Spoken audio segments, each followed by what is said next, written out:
Another S.D. Perry Resident Evil book. This is book 3, City of the Dead, or basically RE2. This is about Leon Kennedy and Claire Redfield going to Raccoon City only to discover that the city is overrun by the dead. Yes, there's been a T-virus outbreak in Raccoon City that has taken over the city. But there's other things going on. So, we open with actually Jill, Chris, and Barry skipping town. They're going to try to go to Europe, which is a little plot point. They're dealing with a guy named Trent. Trent is someone who's been in the background, but I might as well talk about him. He is not all that he seems. He may or may not be with Umbrella. But he, in the first book, he gave Jill this little computer with information on Umbrella. In Caliban Cove, he gave David a bunch of intel on Caliban Cove itself.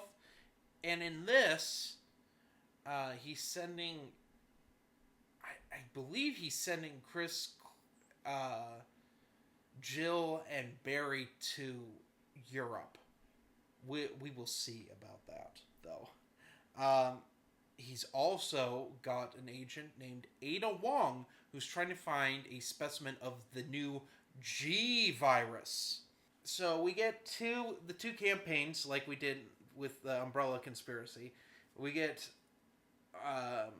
Leon's campaign. He is it's his first day as a Raccoon City police officer. He just came out of the academy, and it's the worst first day ever. And he ends up teaming up with Ada Wong and helping her out quite a bit after a reporter who was trying to blow the whistle on Umbrella is killed by what turns out to be someone with the G virus. Claire, on the other hand, is trying to find her brother Chris, and she ends up also in the police station where she finds a little girl whose parents are Umbrella scientists. And then they are chased by a new tyrant called Mr. X.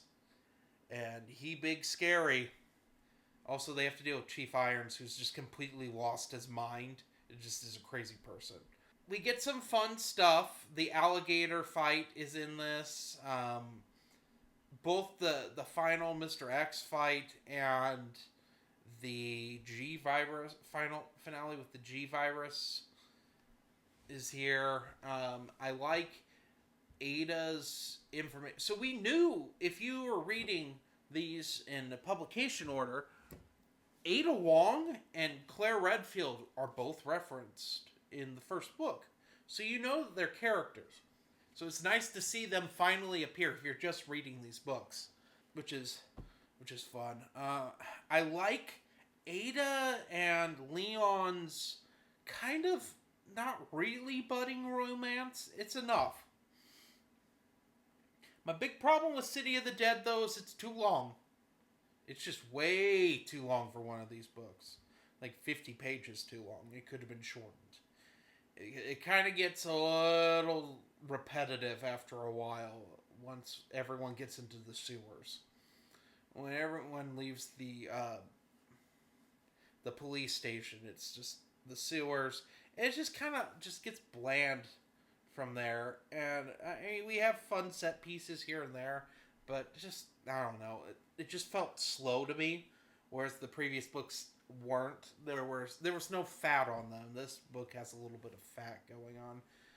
There's a funny thing in this book, though. So infamously, Leon is using the H&K VP-70, a pistol. I think that is, you might as well shoot a dirty diaper with that trigger. It's a bad handgun. I'm not going to mince my words here. It was the first striker-fired semi-auto polymer pistol, and it sucks.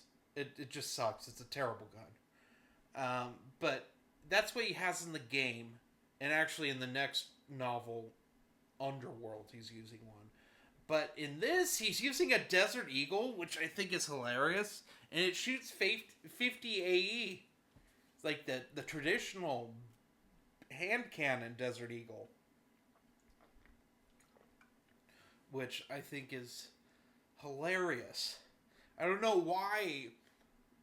Maybe it's a nod to Predator 2 with Danny Glover's character using a Desert Eagle, but that was 357, which is makes a little sense, but a police officer carrying a Desert Eagle. And they give it a backstory that it comes from it was a graduation present from some of his family members. Just I just think it's funny he's using a Desert Eagle. Whereas like Claire has the VP-70. She's using a VP-70 after a while. She starts with a Browning High Power. She ends up using a VP-70.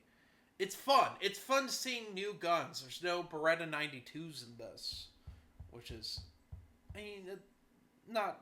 I like the Beretta 92, but I mean, like, it's nice to have a little more variety. Of course, they bring back the Remington 870, which is nice. Leon's using that.